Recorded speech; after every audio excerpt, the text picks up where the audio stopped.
Bienvenue dans la revue de presse yegsi leen ak jàmm ci yëglekaay yi ñu dem seeti kiri dem ñu dooree ak football de suñuy jigéen yi nga xamante ni doon football ak Djibouti démb dafa mel ni dañoo lajj de pour leur premier match international de l'histoire la sélection nationale féminine de la Mauritanie s'est inclinée lourdement 3-1 devant celle de la Djibouti ce mardi 30 juillet 2019 au stade Cheikh Ould Bouidia suñu jigéen yi nga xamante ni ñoom ñooy dox ci mbirum football maanaam tàggat yaram démb noonu doon dajeek ñi nga xamante ni ñooy Djibouti de waaye waa Djibouti dañ leen door 3-1 jigéen yi wane nañ xar kanam xamante ni kenn yaakaaru ko woon ci ñoom waaye dafa mel ni waa Djibouti ñoo leen gënoon taxaw de gën leen pare gën leen bëgg li nga xamante ni moom mooy match bi waaye li ñu mën a jàpp daal mooy dañ leen di wax rek nan góorgóorlu rek ndax yoon yemul ci benn ñu ibbi As-Sahara Net ñu fekk fa ki nga xamante ni moom mooy président wu Amérique Donald Trump une forte délégation à l'investiture de Ghazouani loolu le journal bi bind de le président américain Donald J. Trump a annoncé lundi 29 juillet courant l'envoi d'une délégation présidentielle dans la capitale mauritanienne Nouakchott pour le représenter à l'investiture du président mauritanien élu son excellence Mohamed Cheikh Ould Ghazouani le 1er août loolu le journal bi wax de ñu des ba tey ci As-Sahara Net Ghazouani reçoit un appel téléphonique du président français loolu le journal bi bind de son excellence Mohamed Cheikh Ould Ghazouani président élu de la République islamique de Mauritanie a reçu lundi après-midi un appel téléphonique de son excellence monsieur Emmanuel Macron As-Sahara Net nee na lundi bi passé président France woon ak ki nga xamante ni moom mooy président bu bees du Mauritanie amal nañ waxtaan ñoom ñaar wax nañ ci li nga xamante ni moom mooy jëmale réewum France ak réewum Mauritanie kanam dafa mel ni ñoom ñaar dañoo bëgg lëkkaloo gi gën a jëm kanam de ca appel boobu lañ ca mën a jàpp mooy Emmanuel Macron nee na waa Mauritanie seen démocratie jëm na kanam nee na waa Mauritanie li ñuy liggéey daal dafa war a jëm kanam bi ñu paree ci loolu dañuy dem seeti Sahara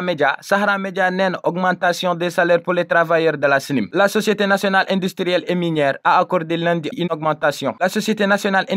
et minière a accordé lundi une augmentation générale des salaires de ses employés de 10% en vertu d'un protocole d'accord signé entre les personnels à la société en 2017 maanaam li nga xamante ni dañ ko signé woon ca 2017 accord boobu de dafa mel ni de mat na de képp koo xamante ni da ngay liggéey ci SNIM li ko dalee weer bii nga xamante ni moom mooy weeru juillet sa salaire dina yokk lu tolloog 10% loolu neex na de ñu seeti Jouerat Actu des hautes instructions pour la gratification d'un salaire au profit des forces de sécurité et de la défense loolu le journal bi bind de selon des sources médiatiques le président sortant Mohamed Ould Abdelaziz a donné des instructions au gouvernement de payer un salaire de gratification aux forces armées et de la sécurité avant son départ li ñu mën a jàpp mooy Mohamed Ould Abdelaziz dafa ni nan jox ñi nga xamante ni ñoom ñooy saytu suñu karange nan leen neexal ci salaire goo xamante ni du tolloog bi nga xamante ni dañ ko doon ñu dem seeti IGFM les très chers moutons de Tabaski approche daral par-ci daral par-là la ville de Dakar a adopté une nouvelle déco maanaam Ndakaaru Njaay dafa am xar kanam gu bees foo tourné di nga fa gis daral waaye li ñu mën a jàpp mooy xar yi cher na cher goo xamante ni boo ko laalee sax amaana doo ko mën a jënd journal bi neen xar yi ñi ngi tàmbalee entre 1,5 million